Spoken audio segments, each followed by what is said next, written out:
উপন্যাস নাগমণি, লেখক আজিজুল হক।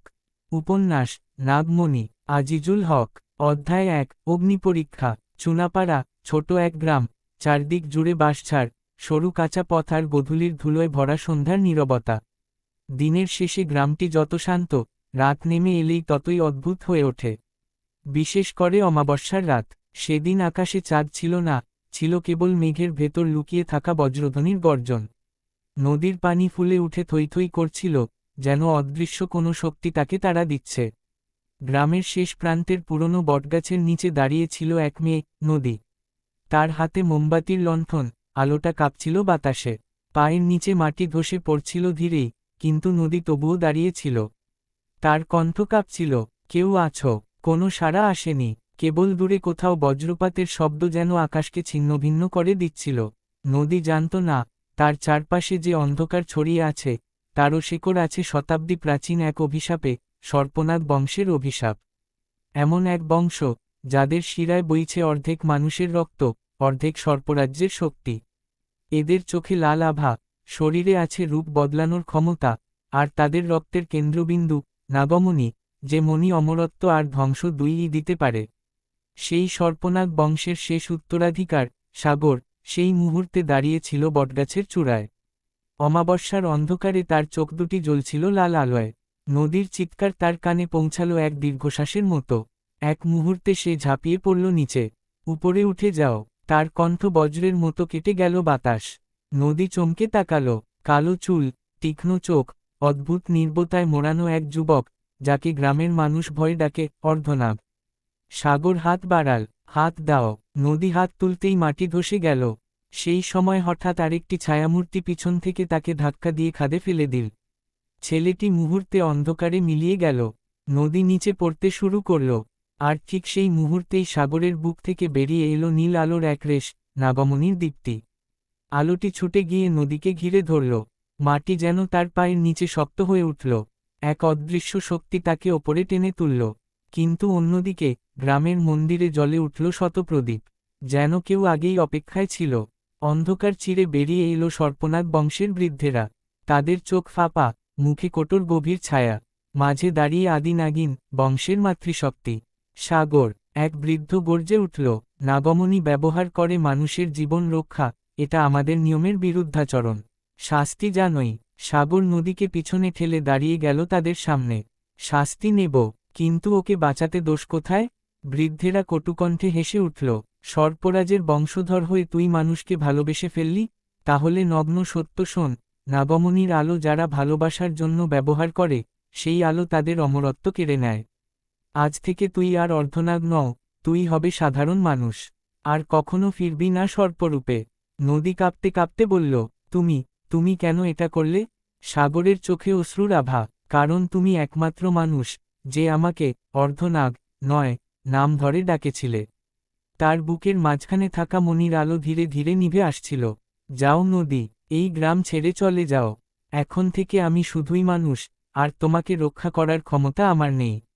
নদী চিৎকার করে কিছু বলতে চাইল, কিন্তু বাতাসই গিলে ফেলল তার কণ্ঠ। সেদিন রাতের পর সাগর অদৃশ্য হয়ে গেল চুনাপাড়া থেকে। কেউ আর তাকে খুঁজে পায়নি। শুধু শোনা যায়, গোধূলির শেষে নদীর পাড়ে এক যুবক দাঁড়িয়ে থাকে, তার হাতে থাকে ভাঙা কাচের মতো ছোট্ট এক নীল টুকরো, নাগমণির স্মৃতি। আর নদী, সে চলে গেছে নানির গ্রামে। কিন্তু তার গলায় ঝুলে থাকে নীল পাথরের একটি পেন্ডেন্ট, সেই পাথর যা তাকে মনে করিয়ে দেয়, ভালোবাসা এই বিশ্বের সবচেয়ে শক্তিশালী নাগমণি। উপন্যাস নাগমণি, অধ্যায় ২, অগ্নিসংকেত। চুনাপাড়া নামটি যেন সাদামাটার মধ্যেও এক অদৃশ্য রহস্য বহন করে। মাঠের পর মাঠ জুড়ে সোনালি ধানের শীষ বাতাসে দুলে ওঠে। দূর থেকে দেখলে মনে হয় সূর্যের আলোয় ভাসছে এক সোনার সমুদ্র। কিন্তু এই সোনার হাসির ভিতরেও লুকিয়ে আছে দুঃখের গর্জন, চাষাভুষোর জীবনের সংগ্রাম, অনিশ্চয়তা, আর প্রকৃতির নিষ্ঠুরতা। সাগর জন্মেছিল এই গ্রামেই, এক সাধারণ কৃষক পরিবারে। বাবা শিবু আলী ভোরের আগে উঠে মাঠে চলে যেতেন। পায়ে থাকত ঠান্ডা শিশিরের কামড়, হাতে থাকত ধারালো কাঁচি আর কাস্তে। মা শ্যামলী সকাল থেকে বিকেল পর্যন্ত হাঁড়িতে চাল ধুয়ে রান্না করতেন, চুলোর ধোঁয়ায় চোখ লাল হয়ে থাকত সবসময়। তবুও হাসতেন, কারণ এই ঘরই ছিল তাদের সব। সাগরের বয়স যখন ৮, তখনই সে বুঝে যায়, জীবন মানে শুধু নদীর ধারে খেলা নয়, জীবন মানে পরিশ্রমের ভিতর দাঁত কামড়ে থাকা, আর অসময়ে আসা দুর্যোগের সামনে মাথা নোয়ানো। সে দেখত, গরম ও বর্ষার মাঝামাঝি সময়ে জমি ফেটে যায়, বাবার দাগ ধরা হাতের রেখায় জমা হয় রোদ আর দুঃখ। বাজারে গেলে জমিদারের দালালরা যেন বাজপাখির মতো ঘুরে বেড়ায়। একদিন মাঠে কাজ করতে করতে শিবু আলী বলেছিলেন, জমি কাঁদে না রে বেটা, কিন্তু চাষার বউ কাঁদে সবচেয়ে বেশি। সেই কথাটা সাগরের ছোট্ট বুকের ভেতর কোথাও গভীরভাবে বসে গিয়েছিল। চুনাপাড়ার পাশ দিয়ে বয়ে যেত একটি নদী, বর্ষায় যার রূপ ভয়ঙ্কর, অথচ শুষ্ক মৌসুমে এতটাই শুকায় যে মানুষ তাকে ডাকত অভিশাপী নদী। নদীর বুকে পড়ে থাকা শুকনো মাছের কঙ্কাল দেখে সাগর মাঝে মাঝে দাঁড়িয়ে থাকত। মনে হতো মাছগুলো যেন মৃত চোখে তাকিয়ে বলছে, জল দাও, জল। কিন্তু কারো হাতেই জল ছিল না। সাগর তখন জানত না, তার জীবনের নদীও একদিন অভিশাপ হয়ে দাঁড়াবে। তার শিরায় বইছে যে সর্পরক্ত, তার নিয়তি মাত্র শুরু হয়েছে। এক বিকেলবেলা, সোনালি আলোয় গ্রাম যখন দিনের শেষ হাসিতে আবেগী হয়ে উঠেছে, তখন সাগর হঠাৎ একটা দৃশ্য দেখে থমকে যায়। গ্রামের পুরনো শ্মশানঘাটের পাশ দিয়ে হেঁটে যাওয়ার সময় সে দেখল, এক বৃদ্ধা মাটির দিকে তাকিয়ে মন্ত্র পড়ছেন। তার চোখ আগুনের মতো লাল, দেহে ছায়ার মতো কাঁপুনি। সাগর দূর থেকে তাকিয়েছিল। বৃদ্ধা হঠাৎ থেমে তাকে লক্ষ্য করে বললেন, পালিয়ে বেড়াচ্ছিস কেন, বংশধর? সাগর চমকে ওঠে, আপনি কে? বৃদ্ধা মুচকি হাসলেন, মুখে অদ্ভুত দাগ। নিজের রক্তকেই চিনিস না? সময় হলে তুই বুঝবি, আগুন যখন জ্বলবে, সে আগুন তোকে পথ দেখাবে। কথা শেষ হওয়ার আগেই তিনি অদৃশ্য হয়ে গেলেন, ছায়ার মতো। সেই রাতেই সাগরের চোখে প্রথম দেখা দিল আগুনের স্বপ্ন। চারদিকে অন্ধকার, মাঝে জ্বলছে নীল আগুন, আগুনের মাঝে ভাসছে এক মণি, নাগমণি। আর আগুনের ওপারে দাঁড়িয়ে আছে নদী, তার চোখে ভয় আর অদ্ভুত মায়া। সাগর হাত বাড়ালেও আগুন তাকে ছুতে দেয় না। পরদিন ঘুম ভাঙতেই সে দেখল, তার ডান হাতে ছোট্ট নীল দাগ, মৃত্তিকার মতো ঠান্ডা, আবার আগুনের মতো জ্বলজ্বলে। মা শ্যামলী দেখে ভ্রু কুঁচকে বললেন, কোথায় লাগলো, আগুনে পুড়েছে নাকি? সাগর শুধু মাথা নেড়ে বলল, জানি না মা, স্বপ্নে দেখেছিলাম। শ্যামলী একদৃষ্টিতে তার দিকে তাকালেন, যেন কিছু বলতে গিয়েও থেমে গেলেন। কারণ তিনি জানতেন, এই ছেলে কোনো সাধারণ সন্তান নয়। তার জন্মের রাতেও এই গ্রামের আকাশে নীল আগুন উঠেছিল, কিন্তু কেউ তা বিশ্বাস করেনি। সাগরের শৈশবের দিনগুলো কেটে যাচ্ছিল। কৃষক ঘরের আদর, দাদার গল্প, দাদির স্নেহ, মাঠের ধুলো, সব মিলিয়ে সে বড় হচ্ছিল। কিন্তু তার ভেতরে জমছিল অন্য এক আগুন, অজ্ঞাত অতীতের অগ্নিসংকেত। যে আগুন একদিন তাকে নিয়ে যাবে নদীর পথে, নিয়ে যাবে যুদ্ধের মুখোমুখি, এবং এক বয়সে বুঝাবে, ভালোবাসা যেমন শক্তি দেয়, অভিশাপও তেমনি তাকে পরীক্ষা নেয়। চুনাপাড়ার আকাশ তখনও জানে না, যে ছেলেটি মাঠে দৌড়াচ্ছে, একদিন তার ভাগ্যই বদলে দেবে সর্পরাজ্য, মানুষ, প্রেম, সব কিছু। উপন্যাস, নাগমণি, অধ্যায় ৩, অমাবস্যার ছায়া। চুনাপাড়ার শীতকালের রাতগুলো সবসময় নীরব। শুকনো পাতার খসখসানি ছাড়া আর কিছু শোনা। সেই রাতে নীরবতা ছিল অদ্ভুত ভারী, যেন বাতাসও শ্বাস আটকে রেখেছে। সাগরের বয়স তখন ১২ বছর। সারাদিন মাঠে কাজ করার পর সবাই ঘুমিয়ে পড়লেও তার চোখে ঘুম আসে না। ডান হাতে থাকা নীল দাগটি যেন দিন দিন আরও গাঢ় হয়ে উঠছে। রাতের শেষ প্রহরে সাগর ঘর থেকে বের হল। ঠান্ডা বাতাস গায়ে লাগতেই সে কেঁপে উঠল। গ্রামের সীমানার পুরনো বটগাছটির দিকে যেন তাকে টানছিল কোনো অদৃশ্য শক্তি। বটগাছের গোড়ায় গিয়ে থামতেই হঠাৎ বাতাস থেমে গেল। চারপাশের পোকামাকড়ের আওয়াজও হঠাৎ নিস্তব্ধ। সাগরের বুক ধড়ফড় করতে লাগল। ঠিক তখনই বটগাছের ফাঁক দিয়ে বের হলো সাপের ফুসফুস শব্দ।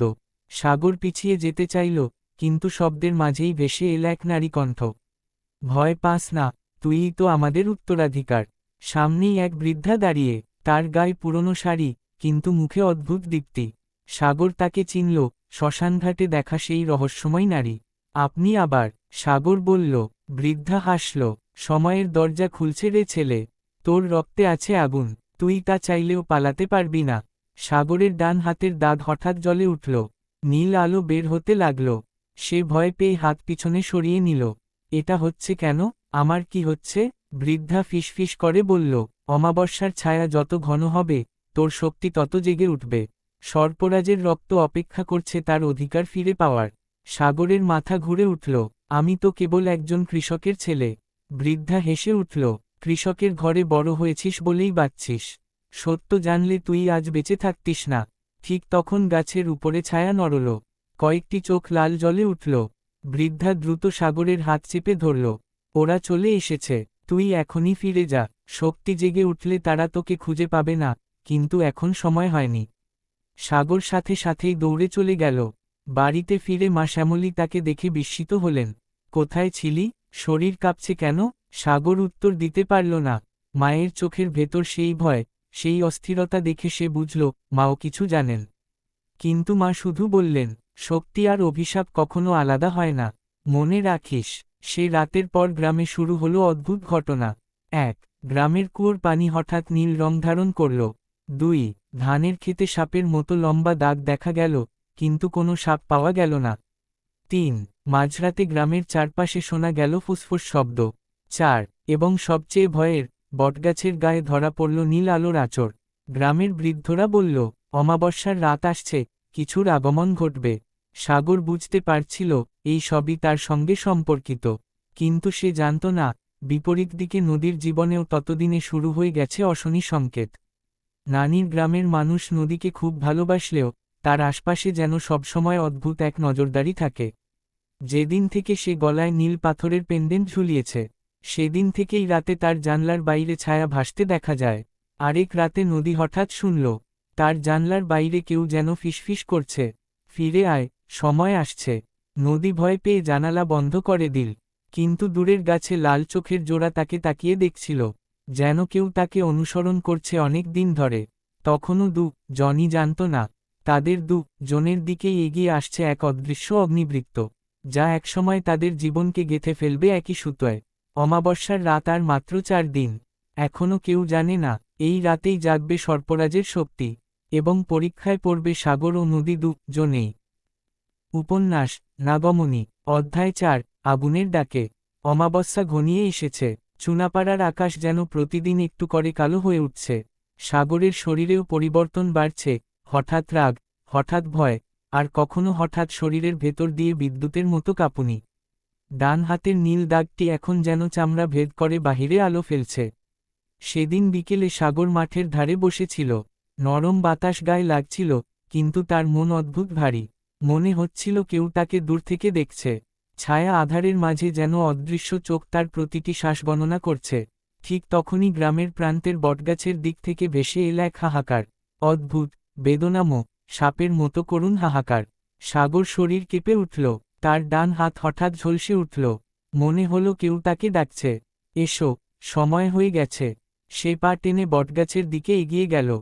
বটগাছের নিচে দাঁড়ানো অবস্থায় সে দেখল মাটি কাঁপছে, পাতার ফাঁক দিয়ে উঠছে সবুজ নীল আলো, আর গাছের ডালে বসে আছে কালো পোশাক পরা 3টি মানুষ, চোখে লাল আগুনের মতো দীপ্তি, ছায়ার মতো শুকনো মুখ। তারা কেউই গ্রামবাসী নয়। হঠাৎ সামনের মাটি ফেটে উঠল, ফাটলের ভিতর থেকে বের হলো অদ্ভুত সাপের মতো ছায়া। সাগর পিছিয়ে যেতে চাইলে পেছনে থেকে কেউ হাত রাখল তার কাঁধে। সে ঘুরে দাঁড়াতেই দেখল শ্মশানের সেই বৃদ্ধা। তার চোখে এখন স্পষ্ট জ্যোতি, মুখে আর কোনো ক্লান্তি নেই। সময় এসে গেছে, বংশধর, বৃদ্ধা বললেন। ওরা সর্পপুরুষ, সর্পনাগ বংশের প্রহরী। আজ তোকেই পরীক্ষা দিতে হবে। সাগর কাপা গলায় বলল, আমি কোনো পরীক্ষা চাই না, আমি শুধু মানুষ হতে চাই। বৃদ্ধা তীক্ষ্ণ চোখে তার দিকে তাকালেন। রক্ত বেছে নেয় নিজেই, তুই চাইলেও পালাতে পারবি না। ঠিক তখন কালো পোশাক পরা 3জন একসঙ্গে বলল, নাগরক্ত জেগে উঠেছে, সময়ের আগেই শক্তি ফুটে উঠেছে, তাকে আমাদের কাছে দাও। সাগরের বুক জ্বালা করতে লাগল, ডান হাতে আলো আরও ছড়াতে লাগল। বৃদ্ধা সাগরের সামনে দাঁড়িয়ে বললেন, সে সর্পরাজের উত্তরাধিকার, কেউ তাকে স্পর্শ করবে না। 3জন গর্জে উঠল, তুমি তাকে লুকিয়ে রেখেছ বহুদিন, এখন সময় ফুরিয়েছে। হঠাৎ আকাশে বজ্রপাত হল, গাছের মাথা কেঁপে উঠল, মাটি থেকে নীল আগুন বের হতে লাগল। সাগর চোখ বন্ধ করে ফেলল, তার শরীর যেন নিজেই আলো টেনে নিচ্ছে। এ আলো তার নয়, কোনো প্রাচীন শক্তির। এদিকে নদী, নানির গ্রামের রাতও অস্বাভাবিকভাবে অন্ধকারে ঢেকে গেছে। নদী ঘরের জানালার কাছে বসেছিল, বাইরে গাছের পাতা টলছিল, কিন্তু বাতাস নিস্তব্ধ। হঠাৎ তার পেন্ডেন্ট, গলায় ঝুলে থাকা নীল পাথর, জ্বলে উঠল, আগের চেয়ে অনেক বেশি উজ্জ্বল। নদী চমকে হাত দিয়ে পাথরটি ধরতেই অনুভব করল এক অদ্ভুত উষ্ণতা, যেন কেউ তাকে ডাকছে দূর থেকে। এই ডাক, তার মনে পড়ল সেই রাতে খাদ থেকে তাকে তুলে আনা নীল আলো, সাগরের চোখ, আর নাগমণির জ্যোতি। নদীর বুক ধরফর করতে লাগল। নানির ঘর থেকে লোকজন বেরিয়ে দেখল নদীর চারপাশে নীল আলো ঘুরছে। নানির চোখ বড় বড় হয়ে গেল। এই আলো আবার জেগেছে। নদী, তুই কোথায় যেতে চাইছিস? নদী ধীরে বলল, আমি কাউকে ফিরে ডাকতে শুনছি। আবছা মনে হচ্ছে তার নাম সাগর। নানি মুখ ঢেকে বসে পড়লেন। সাগর, সর্পরাজের সন্তান? তাহলে সময় সত্যিই চলে এসেছে। চুনাপাড়ায় ফিরে সাগর আর বৃদ্ধার সামনে দাঁড়িয়ে থাকা সর্পনাগ প্রহরীরা হঠাৎ উত্তেজিত হয়ে উঠল। তাদের চোখ লাল হয়ে গেল, দাঁত বেরিয়ে এলো। তারা চিৎকার করল, তার শক্তি সক্রিয় হয়েছে, নাগমণি তাকে খুঁজছে। মাটির ভেতর থেকে তখন উঠে এল এক আগুনের বৃত্ত, নীল আগুন, যা ধীরে ধীরে সাগরকে ঘিরে ফেলল। সাগর ভয় পেয়ে বলল, আমি কি করেছি? কেন আমার সঙ্গে এসব হচ্ছে? বৃদ্ধা ধীরে বললেন, কারণ তুই জন্মেছিস এক অভিশাপ ভেঙে, আর এখন সময় এসেছে সেই শক্তিকে ধারণ করার। কিন্তু আমার তো কিছু মনে নেই। সাগরের কণ্ঠ কাঁপছিল, অমাবস্যার রাতেই সব মনে পড়বে। হঠাৎ আগুনের গর্জনে মাটি ফেটে গেল। নাগমণির নীল আলো আকাশের দিকে উঠে গিয়ে প্রকাশ করল এক শব্দ, ফিরে আয়। বৃদ্ধা বিস্ময় বললেন, ও শুধু তোকেই ডাকছে না, আরেকজনকে ডাকছে। সাগরের বুকের ভেতর হঠাৎ থরথর কাঁপুনি। নদী, নীল আলো আকাশ চিরে উঠে সেই দিকে মুহূর্তেই চলে গেল যেদিকে নদী আছে। বৃদ্ধা বললেন, সময় এসে গেছে। নদী আর সাগর, জনের নিয়তি এখন এক সুতোয় বাঁধা। অমাবস্যার আগুন এখন শুধু শুরু হয়েছে। উপন্যাস নাগমণি, আজিজুল হক। অধ্যায় ৫, অগ্নিবৃত্তের সূচনা। চুনাপাড়ার বটগাছের নিচে নীল আগুন তখন পুরো মাটি ঢেকে ফেলেছে। সাগরের শরীর থেকে আলো ছুটে উঠছে, যেন তার ভেতরে লুকিয়ে থাকা শক্তি আর লুকিয়ে থাকতে চাইছে না। আগুনের স্রোত তাকে ঘিরে এক অদৃশ্য বৃত্ত তৈরি করল, বৃত্ত, যার কেন্দ্রে দাঁড়িয়ে আছে সে একা, কিন্তু চারপাশে ছড়িয়ে পড়ছে প্রাচীন শক্তির ধ্বনি। বৃদ্ধা নারীর কণ্ঠ শোনা গেল গম্ভীর সুরে, এটাই অগ্নিবৃত্ত, সর্পরাজের শক্তি জাগার প্রথম লক্ষণ। সাগর চোখ বন্ধ করে মাথাটা ধরে রাখল। আমি এটা চাই না। শক্তি নয়, আমার পরিবারকে চাই, আমার স্বাভাবিক জীবনকে চাই।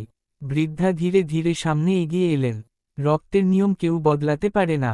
তোর জন্মের আগেই সিদ্ধান্ত নেওয়া হয়েছিল, তুই হবে বংশের জাগ্রত উত্তরসূরি। আর আজ অমাবস্যার ছায়া খুলে দিল সেই দরজা। ঠিক তখনই কালো পোশাক পরা ৩ প্রহরী বটগাছ থেকে লাফ দিয়ে নেমে এল। তাদের চোখে আগুনের মতো লাল দীপ্তি। ওকে অগ্নিবৃত্ত থেকে বের করো, একজন গর্জে উঠল। জাগরণের বৃত্ত সম্পূর্ণ হলে সে আর আমাদের নিয়ন্ত্রণে থাকবে না। বৃদ্ধা তীক্ষ্ণ দৃষ্টিতে বললেন, তোমরা কখনোই বুঝবে না, নাগরক্ত মানে কেবল শক্তি নয়, দায়বদ্ধতাও। সে তোমাদের অস্ত্র হবে না। পরক্ষণেই প্রহরীদের একজন সাগরের দিকে ঝাঁপিয়ে পড়ল। কিন্তু ঠিক সেই মুহূর্ত, ধাম, অগ্নিবৃত্তের নীল আলো বিস্ফোরণের মতো ছড়িয়ে পড়ল। প্রহরী ছিটকে গিয়ে বটগাছে আঘাত করল। সাগর নিজেও বুঝতে পারল না, এ শক্তি তার নিজের কিনা, নাকি কেউ তাকে রক্ষা করছে। সে থমকে দাঁড়ালে বৃদ্ধা ফিসফিস করে বললেন, তোর শক্তি জেগে গেল, সাগর। এখন থেকে তুই আর সাধারণ মানুষ নস।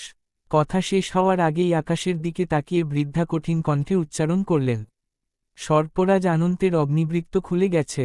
মাটি আরও কাঁপতে লাগল, গাছের পাতায় আগুনের আলো প্রতিফলিত হচ্ছে।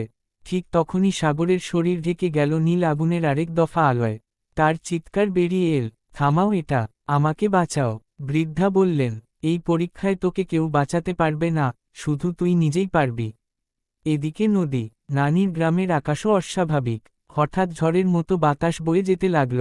নদী জানালার কাছে বসে থাকা অবস্থায় দেখল, তার পেন্ডেন্টের আলো দপ দপ করছে। তার নানি দৌড়ে এসে বললেন, ওটা খুলে ফেল, ওই পাথর অভিশপ্ত। নদী মাথা নাড়িয়ে বলল, না নানি, এই পাথর আমাকে ডাকে, কেউ যেন আমাকে সাহায্য চাইছে। ঠিক তখনই জানলার বাইরে লাল চোখ ভেসে উঠল, অমানুষিক, শীতল, ভয়ঙ্কর। একটি ভাঙা কণ্ঠ, তুই, পথের চাবি। নদী পেছনে সরে এল, কিন্তু পেন্ডেন্টের আলো হঠাৎ পুরো ঘর ভরে ফেলল।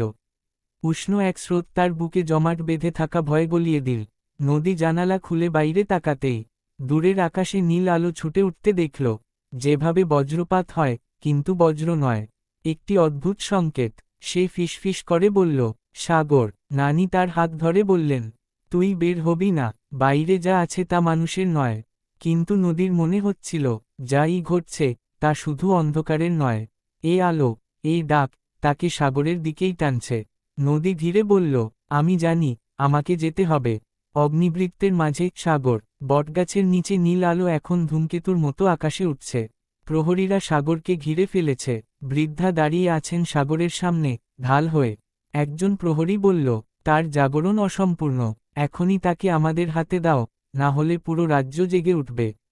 বৃদ্ধা ধীরে এগিয়ে এসে বললেন, তোমাদের ভয় সঠিক, জাগরণ পূর্ণ হলে সে রুখে দাঁড়াবে আগুন হয়ে।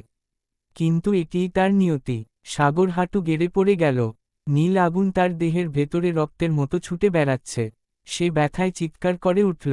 ঠিক তখন এক অদ্ভুত দৃশ্য। নীল আলো হঠাৎ থেমে গেল। সাগর নিঃশ্বাস নিতে নিতে আকাশের দিকে তাকালো। আকাশে এক বিন্দু আলো ভাসছে। দূর থেকে, খুব দূর থেকে, যেন কারো ডাক এসেছে তার জন্য। বৃদ্ধা বিস্ময় বললেন, চাবির আলো। নদী জেগে উঠেছে। প্রহরীরা আতঙ্কে চারপাশে তাকালো। না, এটি অসম্ভব। সাগর ধীরে ধীরে উঠে দাঁড়ালো। তার কণ্ঠ ভারী, কিন্তু চোখে স্পষ্ট আগুন। নদী, আমাকে ডাকছে। তার ভিতরের নীল আগুন আবার জ্বলে উঠল। কিন্তু এবার সেই আগুন তার শরীরকে নয়, তাকে অগ্নিবৃত্তের বাইরে এগিয়ে নিয়ে যেতে লাগল। বৃদ্ধা এক নিঃশ্বাসে বললেন, যুগের চক্র শুরু হল। নাগরক্ত এবং চাবির ধারক, তারা একত্র হলে সর্পরাজ্যের ভাগ্য নির্ধারিত হবে। সাগর বটগাছের দিকে তাকিয়ে ফিসফিস করে বলল, নদী, আমি আসছি। এবং সেই মুহূর্তেই অগ্নিবৃত্ত বিস্ফোরণের মতো উঁচুতে উঠে আকাশকে দুই ভাগ করে দিল। উপন্যাস নাগমণি, আজিজুল হক। অধ্যায় 6, নদীর কালো আদেশ। রাত তখন গভীর। ঘরের বাইরে ঘন অন্ধকার এমনভাবে ছড়িয়ে আছে যেন কেউ ইচ্ছে করেই আলোকে আটকে রেখেছে। নদীর দিক থেকে আসা বাতাসে কেমন এক কাপা ধরানো শীতলতা। নদী জানালার ফাঁক দিয়ে তাকিয়ে দেখে, দূরের পানি অস্বাভাবিকভাবে নীলচে আলো ছড়াচ্ছে। জ্যোৎস্না নেই, তবুও জল নিজে নিজে জ্বলছে। নদীর মনে পড়ে যায় সাগরের কথাগুলো। নদী, এই আলো দেখলে ভয় পেও না, আমাদের বংশের সঙ্গে এর যোগ আছে। সাগরের বংশ, সর্পনাগদের রহস্য। নদীর বুক ধকধক করতে থাকে। হঠাৎ দরজায় টুপটাপ শব্দ। নদী থমকে গেল। কে? তার গলা শুকিয়ে গেল। বাইরে থেকে ভাঙা, কেঁপে ওঠা গলা। আমি, নৌশাদ। নদীর শিরদাঁড়া ঠান্ডা হয়ে গেল। নৌশাদ তো 3 দিন ধরে নিখোঁজ। গ্রামের লোকজন বলছিল, তাকে নাকি নদীতে দেখা গেছে, কিন্তু ডুবন্ত অবস্থায়। দরজা খুলতেই নদী চমকে উঠল। নৌশাদ দাঁড়িয়ে আছে, কিন্তু তার চোখ দুইটি আগের মতো নয়, ভেতরে অস্বাভাবিক নীলাভ দীপ্তি। কাপড় পুরো ভেজা, মনে হচ্ছে সদ্য নদীর গভীর তলদেশ থেকে উঠে এসেছে। তুমি কোথায় ছিলে? নদী ফিসফিস করে বলল। নৌশাদ ধীরে বলল, যেখানে মানুষ যায় না, যেখানে সাগরের আদিম বংশের সত্য লুকানো। নদীর বুক কেঁপে উঠল। সাগর? সাগরের কি হয়েছে? নৌশাদ চোখ নামিয়ে নিল। সাগর বেঁচে আছে, তবে তাকে খুঁজছে ওরা। ওরা? নৌশাদ এবার নদীর চোখের দিকে তাকিয়ে বলল, সর্পনাগদের পূর্বপুরুষের শত্রুরা, যারা আজও সক্রিয়। সাগর যা, তা তোমার ধারণার অনেক বেশি। আর তুমি তার শক্তির চাবিকাঠি। নদী বাকরুদ্ধ। কেন আমাকে বলছো এগুলো? তুমি তো সাগরের বন্ধু। নৌশাদের ঠোঁটে অদ্ভুত এক হাসি ফুটে উঠল। আমি বন্ধু? তারপর নিঃশ্বাস ফেলে বলল, সত্যি বলতে, আমাকে পাঠানো হয়েছিল সাগরকে পাহারা দিতে। কিন্তু আমাকে ভেঙে দেওয়া হয়েছে। নদী, আমি আর পুরোপুরি মানুষ নেই। নদী ভয় পেয়ে পেছনে সরল। নৌশাদ হাত তুলল। ভয় পেও না, নদী। নদী আমাকে ছেড়ে দেয়নি। আমাকে ব্যবহার করেছে একটা বার্তা তোমাকে দেওয়ার জন্য। কি বার্তা? নৌশাদের গলা বদলে গেল, যেন নদীর জল তার ভেতর দিয়ে কথা বলছে। বটতলার নিচে যা লুকানো আছে, সেটা তোমাদের বংশকে আবার জাগাবে। আজ রাতের মধ্যে না বের করলে, নদী কাউকে নেবে। তোমার খুব কাছের কাউকে। নদীর শ্বাস আটকে গেল। কে? কে আমার এত কাছের? নৌশাদ কিছুক্ষণ চুপ করে থেকে ধীরে বলল, যার সঙ্গে তোমার জীবনের বন্ধন আছে, যার সঙ্গে তোমার নিয়তি লেখা হয়েছে। সাগর। নদী এক ঝটকায় মাথা তুলল। সাগর বিপদে? নৌশাদ ধীরে মাথা নাড়ল। ঠিক সেই মুহূর্তে ঠান্ডা বাতাসের ঝাপটা। নদী চোখের পাতা ফেলতেই দেখে, নৌশাদ নেই। দরজার সামনে শুধু ভেজা মাটির দাগ। নদীর হাঁটু কেঁপে উঠল। সাগর, সর্পনাগ বংশ, নদীর কালো আদেশ, বটতলার নিচে লুকানো কিছু। সবকিছু যেন একসঙ্গে জট পাকিয়ে তার সামনে দাঁড়িয়ে আছে। এখন সে আর পিছিয়ে যেতে পারবে না। সাগরকে বাঁচাতে হলে আজ রাতেই বটতলায় যেতে হবে, না হলে নদী কাউকে নেবে। আর সেই কেউ হল সাগর। উপন্যাস নাগমণি, আজিজুল হক। অধ্যায় ৭, বটতলার নিচের রক্তমোহর। রাত প্রায় শেষের পথে, কিন্তু নদীর চোখে ঘুম নেই। নৌসাদের অদ্ভুত বার্তা তার মাথায় ঘুরছে। বটতলার নিচে কিছু লুকানো আছে। আজ রাতেই তা বের করতে হবে, নয়তো সাগরকে নদী নিয়ে যাবে। নদীর মনে হচ্ছে সময় যেন ছুটে যাচ্ছে আর প্রতিটি মিনিট সাগরের জীবন থেকে কিছু কেটে নিচ্ছে। বাঁশঝাড় পেরোতেই দূরে বটগাছের কালো ছায়া দেখা গেল। দিনের আলোয় এই গাছ সাধারণ, পুরনো, জড়ানো, বিশাল। কিন্তু রাতের আধারে মনে হয় কেউ দানব দাঁড়িয়ে আছে, অদ্ভুত শক্তিতে ভরপুর। নদী কাছে যেতেই পায়ের নিচের মাটি কেঁপে উঠল। মনে হল গাছটা যেন তাকে চিনে ফেলেছে। তার বুক কাঁপছে, ডর নয়, কোনো অজানা টান। হঠাৎ কণ্ঠস্বর, এত দেরি করলে চলবে না, নদী। নদী ফের ফিরে তাকাল। বাঁশঝাড়ের আড়াল থেকে বেরিয়ে এলো সাগর। নদীর চোখ ছলছল করে উঠল। সাগর, তুমি কোথায় ছিলে? ৩ দিন ধরে তোমাকে কেউ খুঁজে পাচ্ছিল না। সাগর ধীরে তার সামনে এসে দাঁড়াল। তার চোখে কেমন অদ্ভুত দীপ্তি, যা নদী আগে কখনো দেখেনি। মুখে ক্লান্তির রেখা, শরীরেও কিছুটা ছেঁড়া দাগ। নদী, সময় কম। নৌসাদ ঠিকই বলেছে, বটতলার নিচে আমাদের বংশের রক্তমোহর লুকানো। ওই মোহর ছাড়া সর্পনাগ বংশ জাগবে না। আর জাগবে না আমার শক্তির পূর্ণতা। নদী বিস্ময় তাকিয়ে রইল। নৌসাদ, সে কি সত্যি তোমাদের বংশের কেউ? সাগর একটু থমকাল। নৌসাদ মানুষ ছিল, কিন্তু নদী তাকে বাঁচতে দেয়নি। নদী তাকে ব্যবহার করেছে। সে এখন নদীর মুখপাত্র, বার্তাদাতা। তাই তার চোখে সেই জল নীল দীপ্তি। নদী শিউরে উঠল। তাহলে সে বেঁচে আছে? জীবিত নয়, মৃতও নয়, মাঝখানের এক অবস্থা। সাগর ফিসফিস করে বলল, আর সেটা খুব বিপজ্জনক। নদী কেঁপে উঠল। কিন্তু আমরা কেন এই ঝামেলার মধ্যে পড়লাম? সাগর কয়েক পা এগিয়ে বটতলার মাটিতে হাত রাখল। মাটি হালকা কাঁপল। কারণ তুমি আর আমি একই ভবিষ্যৎ ভাগ করে নিয়েছি। তোমার ভেতর আছে জল চিহ্ন, আমার ভেতর সর্প চিহ্ন। দুটোকে এক করতেই নদী আন্দোলিত হয়েছে। নদী হতভম্ব, তুমি এসব আগে বলনি কেন? সাগর কিছুক্ষণ চুপ করে থেকে বলল, বলার সুযোগ হয়নি। আর সত্য বললে তুমি ভয় পেতে। নদী এগিয়ে গিয়ে সাগরের হাত ধরে। ভয় এখনই পাচ্ছি, কিন্তু আমি তোমার সঙ্গে আছি।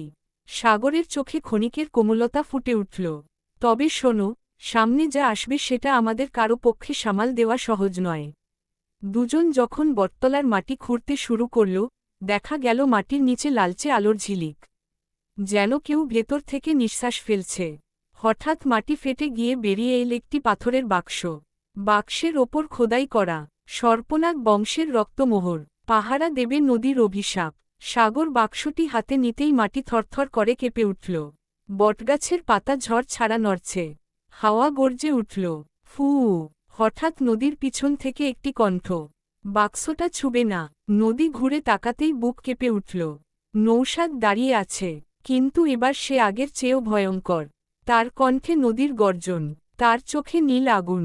সাগর, এটা তোমার জন্য নয়।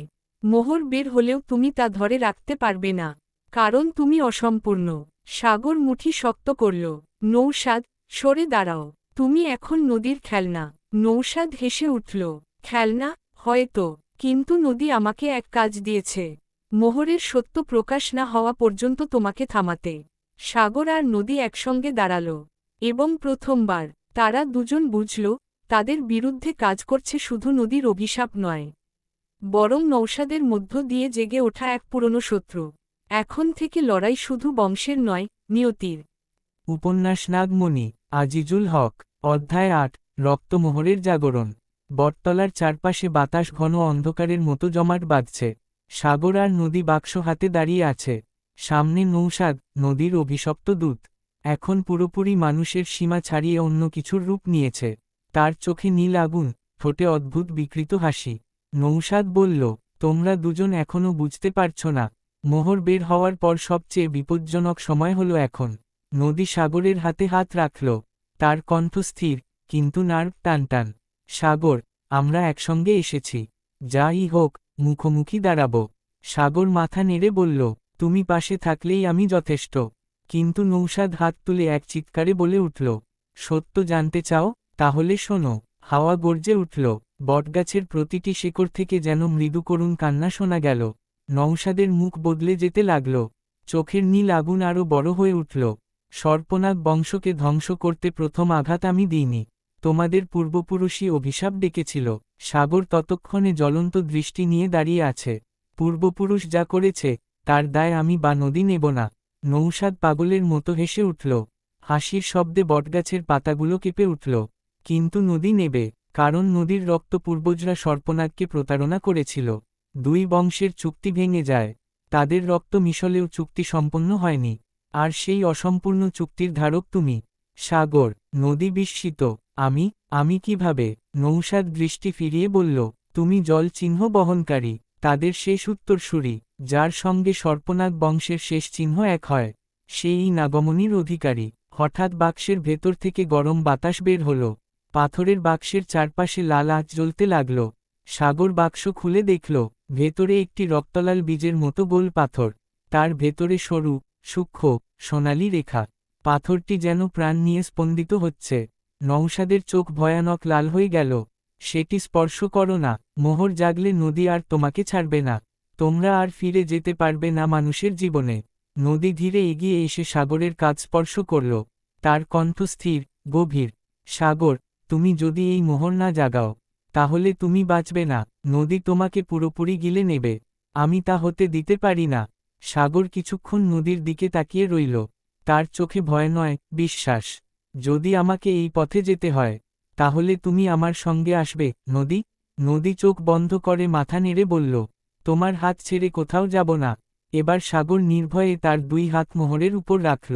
মুহূর্তে বটগাছের শেকড় কাঁপতে লাগল, নদীর জল স্রোতের মতো গর্জে উঠল, হাওয়া আগুনের মতো তপ্ত হল। মোহর আলো ছাড়ল, একবার নয়, বহুবার।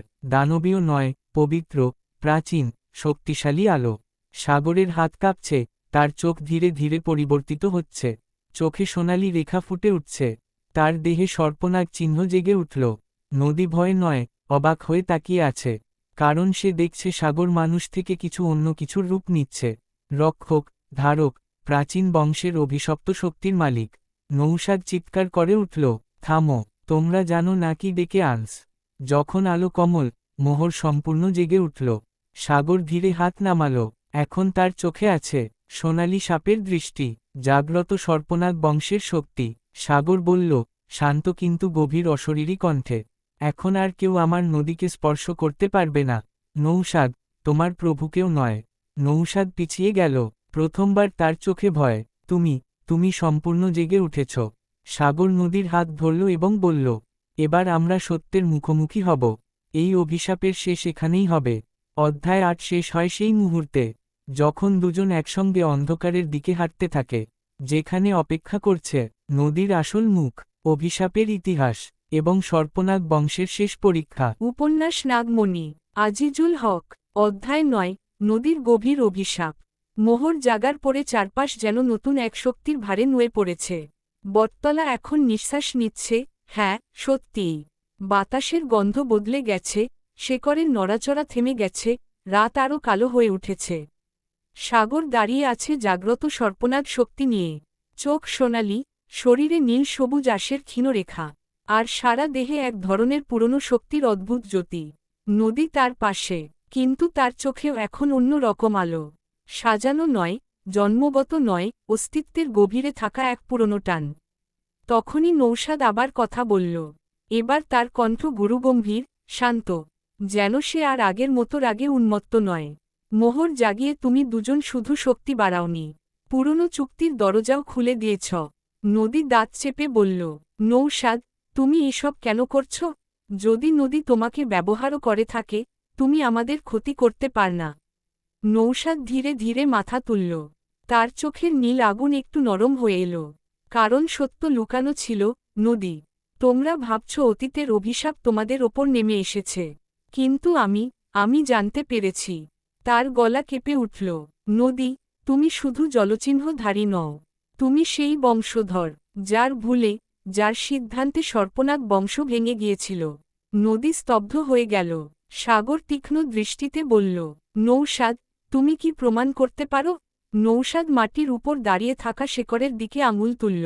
বটগাছ শুধু সর্পনাগ বংশের ইতিহাস বহন করে না, এটি নদী বংশেরও রক্ষক। কারণ দুই বংশের মিলেই তৈরি হয়েছিল নাগমণি চুক্তি। কিন্তু চুক্তি ভেঙে দিয়েছিল নদীর পূর্বপুরুষ, একজন নারী, যিনি সর্পনাগের উত্তরাধিকারীর সঙ্গে প্রতিশ্রুতি ভাঙেন। নদী শ্বাস বন্ধ করে দাঁড়াল। তার বুক যেন পাথরে ভরে গেছে। তুমি বলছ, অভিশাপ শুধু সর্পনাগ বংশের ওপর নয়, আমার বংশ জড়িত? নৌসাদ দীর্ঘ নিঃশ্বাস ফেলল। শুধু জড়িত নয়, অভিশাপের অর্ধেক তোমাদের বংশই বহন করছে। সাগরের কণ্ঠ গভীর, ধারালো। তাহলে নদী কেন বিপদে পড়ছে এখন? নৌসাদ প্রথমবার নজর ফেলল নদীর দিকে। কোমল, বিষণ্ণ, কারণ সে সেই নারীটির পুনর্জন্ম, যিনি চুক্তি ভেঙেছিলেন। নদীর হাঁটু কাঁপতে লাগল, নিঃশ্বাস ভারী হয়ে এলো। সাগর নদীর হাত শক্ত করে ধরে রেখেছে। নদী, তুমি আগের কেউ নও। তোমার উপর অতীতের অপরাধ চাপানো যাবে না। নৌসাদ তীব্র কণ্ঠে বলল। কিন্তু নদী অভিশাপ থেকে পালাতে পারবে না, কারণ চুক্তির অসম্পূর্ণ অংশ জেগে উঠেছে। এখন শক্তির ভারসাম্য কেবল এক পথে স্থির হতে পারে। সে মাটির দিকে ইশারা করল। শেকড় ফেটে গিয়ে ওপরে উঠে এল। ভেতর থেকে সাদা রূপালি আলো বের হল। নদী ও সাগর বিস্মিত হয়ে দেখল একটি খোদাই করা বৃত্ত। বৃত্তের মধ্যে দাঁড়ানো দুইটি ছায়ারূপ, একটি সাপের আকৃতি, একটি নদীর জলের ঢেউয়ের আকৃতি। নৌসাদ বলল, এটি চুক্তিমণ্ডল, দুই বংশের মিলেই এটি জাগে। আজ সন্ধ্যায় যখন মোহর জাগ্রত হল, চুক্তিমণ্ডলও জেগে উঠেছে। সাগর কণ্ঠ দৃঢ় করে বলল, তাহলে কি করতে হবে? নৌসাদ মুখ নামাল। চুক্তি সম্পূর্ণ করার মাত্র দুটি পথ আছে। তিনি আঙুল তুলে দেখালেন। ১. সাগর নদীর জীবনশক্তির সাথে নিজের শক্তি মিলিয়ে দেবে। তাতে অভিশাপ ভাঙবে, কিন্তু সাগর পুরোপুরি মানুষের বাঁধন হারাবে। অর্থাৎ সাগর আর কখনো সাধারণ জীবন ফিরে পাবে না। সে হয়ে যাবে নাগরক্ষক, জীবিত, কিন্তু মানুষের মতো নয়। ২. নদী তার পূর্বপুরুষের অপরাধের দায় নিয়ে নিজেকে রক্তমোহরকে উৎসর্গ করবে। তাতে সাগর মুক্ত হবে, কিন্তু নদী নদীর গভীরে হারিয়ে যাবে। দুজনের চোখই জমে গেল। সাগর রক্ত ঝরানো গলায় বলল, কোনো পথই আমরা বেছে নেব না। নৌসাদ আস্তে হাসল। নিয়তি কখনো জিজ্ঞেস করে না, এই দুজনের একজনকেই বেছে নিতে হবে। আজ রাত শেষ হওয়ার আগেই। নদী সাগরের দিকে তাকাল। দুজনের চোখে ভয় নয়, এক গভীর ভালোবাসা, যা মৃত্যুকেও হার মানাতে পারে। কিন্তু তারা জানে, এই অধ্যায় শুধু অভিশাপ নয়, নিয়তির পরীক্ষারও শুরু। উপন্যাস নাগমণি, আজিজুল হক। অধ্যায় ১০, অদৃশ্য মন্ত্রের ঘেরাটোপ। রাতের আকাশটা অস্বাভাবিক নিস্তব্ধ, যেন পুরো রাজ্য নিঃশ্বাস বন্ধ করে তাকিয়ে আছে পাহাড়ের গায়ে ঝুলে থাকা সেই কুশীলব অন্ধকারের দিকে, যেখানে সাগর, নদী এবং নৌসাদ তিনদিকে ঘিরে আছে একই অজানা ছায়ার দ্বারা। কিন্তু ছায়ার পায়ের শব্দ এবার আগের মতো ধীর নয়, এবার তা নিশ্চিত, কঠিন এবং কৌশলী। ১. নৌসাদের অস্বাভাবিকতা। নদী লক্ষ্য করল নৌসাদ আচরণে নাটকীয় বদল এসেছে। আগে সে ছিল সন্দেহপ্রবণ, উদ্বিগ্ন, কিন্তু এখন তার চোখে যেন অসহায়তা কমে গিয়ে অদ্ভুত দৃঢ়তা জন্মেছে। প্রতিটি শব্দ এখন সে খুব হিসাব করে বলে। সাগর তাকে লক্ষ্য করেই বলল, তোমার চোখে যে পরিবর্তনটা, সেটা কি আমাদের কাছ থেকে লুকোনো কোনো সত্য? নৌসাদ যেন অপেক্ষাই করছিল। সে ধীরে বলল, লুকোনো নয় সাগর, আসলে আমি নিজেও জানতাম না। আজ সন্ধ্যায় এক জ্যোৎস্না ঢাকা মুহূর্তে আমার স্মৃতি ফিরে এসেছে। আমি শুধু রাজদরবারের অভিশপ্ত দারোয়ানের ছেলে নই। আমি সর্পনাগ বংশের দ্বিতীয় শাখা, যেখানে বংশধরেরা রাজ্য রক্ষার শপথে জন্মায়, কিন্তু তাদের স্মৃতি জন্মের পর মন্ত্রবলে সিল করে দেওয়া হয়। নদী বিস্ময় নিঃশ্বাস বন্ধ করে জিজ্ঞেস করল, তাহলে সাগরের ক্ষমতা রক্ষাই তোমার আসল দায়িত্ব? নৌসাদ মাথা নত করল, হ্যাঁ, আর সেই কারণেই আমাকে ছোটবেলায় সরিয়ে নেওয়া হয়েছিল, যাতে আমি সাগরের শত্রুদের বিভ্রান্ত করি। কিন্তু কেউ একজন আমার স্মৃতি সিল ভেঙে দিয়েছে। সাগর পাথরের মতো কণ্ঠে বলল, কে? নৌসাদ নিঃশব্দে আকাশের দিকে তাকাল। যে ছায়া আমাদের অনুসরণ করছে, সেই। ২. অশুভ শক্তির প্রকাশ। হঠাৎ পাহাড়ের পেছনে দিক থেকে বেজে উঠল অদ্ভুত বাঁশির মতো গম্ভীর শব্দ। সাগর ছুটে দাঁড়িয়ে পড়ল, শরীরে সর্পনাগ শক্তির ক্ষীণ নীল আলো জ্বলে উঠল। নদীও সাগরের হাত চেপে ধরল, সে জানে এই সংকেত কোনো সাধারণ বিপদ নয়। ধীরে ধীরে অন্ধকারের ভেতর থেকে বেরিয়ে এল এক লম্বা কালো চাদর পরা মানুষ। তার চোখ জ্বলছে যেন জ্বলন্ত কয়লা। শরীরের চারপাশে ছায়া ঘূর্ণায়মান, সেই ছায়া মানুষ কণ্ঠ নামাল গভীর গর্জনে। সর্পনাগ বংশের 2 উত্তরাধিকারী একত্র হয়েছে। এখন আমার প্রয়োজন মাত্র একটি জিনিস, নদের রক্ত। সাগর শিউরে উঠল, নদী পেছনে সরে গেল। নৌসাদ সামনে দাঁড়িয়ে বলল, তোমার সাথে যুদ্ধের জন্য আমরা প্রস্তুত। ছায়া মানুষ হাসল, যুদ্ধ? তোমরা এখনো বুঝতেই পারনি, আসলে আমি তোমাদের মধ্যেই একজন ছিলাম।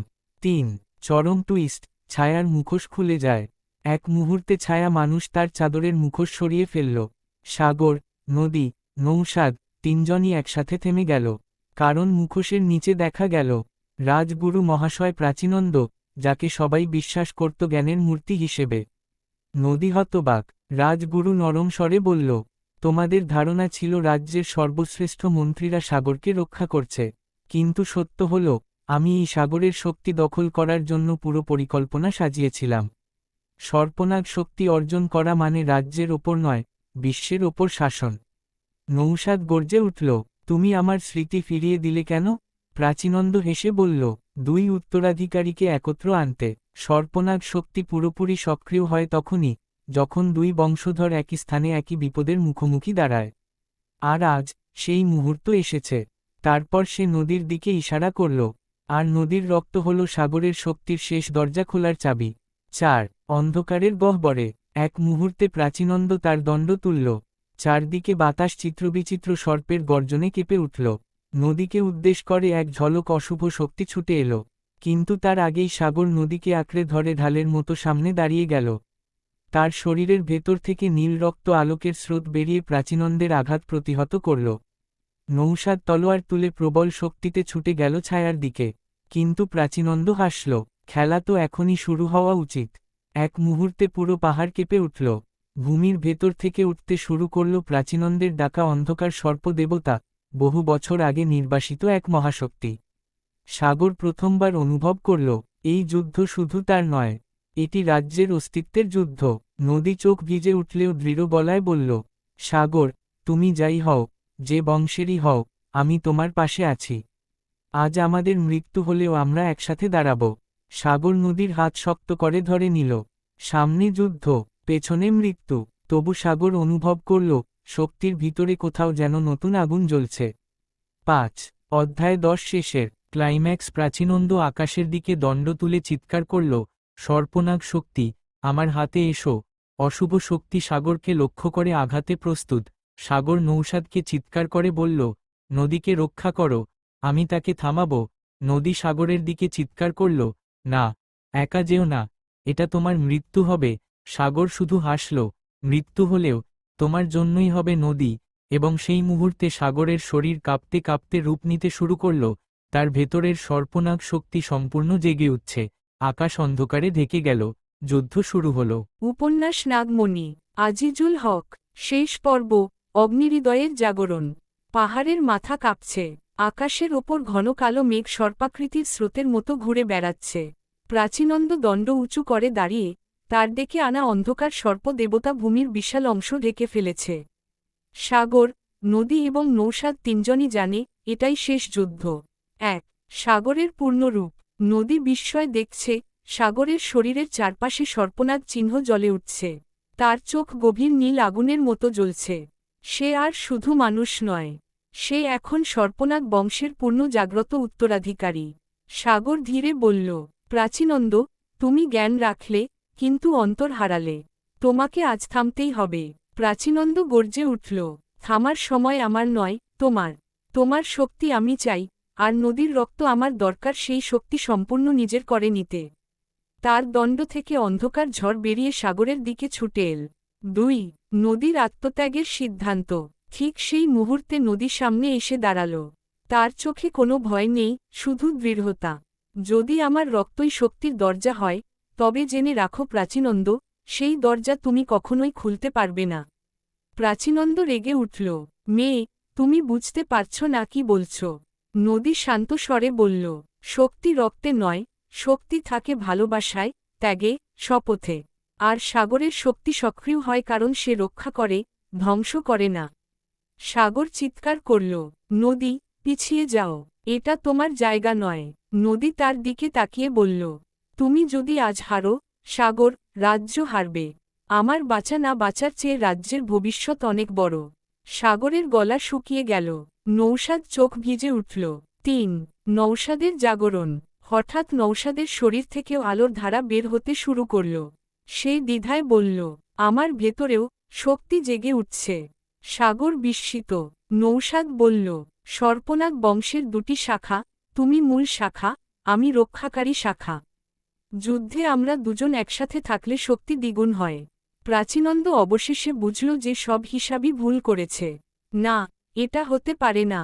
দুই উত্তরাধিকারীর শক্তি একত্র হলে তো। সাগর তার কথা কেটে দিল। হ্যাঁ, তোমার অশুভ শক্তি ধ্বংস হবে।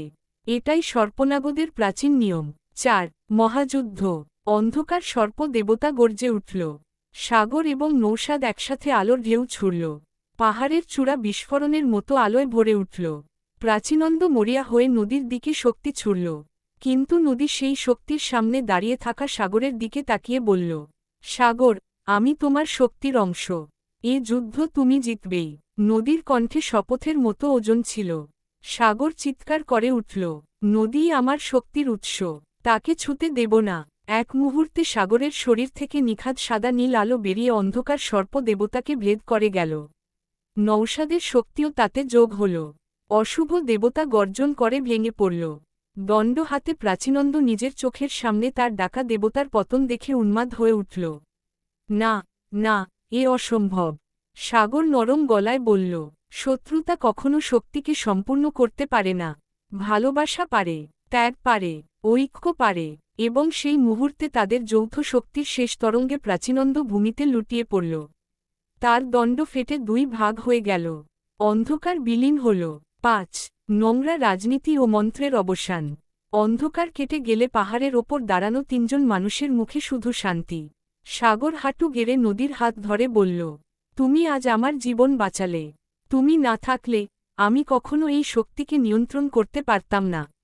নদী হাসল, তোমাকে বাঁচানো ছিল আমার নিজের ভবিষ্যৎকে বাঁচানো। নৌসাদ সামনে এসে বলল, রাজ্য এখন মুক্ত, কিন্তু সামনে আমাদের অনেক কাজ। রাজগুরু প্রাচীনন্দ বহু বছর ধরে রাজ্যকে ভুল পথে পরিচালিত করেছে। সত্য উন্মোচন করতে হবে। সাগর মাথা নাড়ল। সত্য প্রকাশ পাবে, রাজ্য শান্তি খুঁজে পাবে। ৬ সমাপ্তি। পাহাড়ের চূড়ায় দাঁড়িয়ে সাগর নদীর হাত ধরে। নৌসাদ তাদের পাশে, রাজ্যের রক্ষাকারী হিসেবে নতুন শপথ নিচ্ছে। সূর্য উঠছে, এক নতুন দিনের সূচনা। সর্পনাগ বংশের অন্ধকার অধ্যায় শেষ।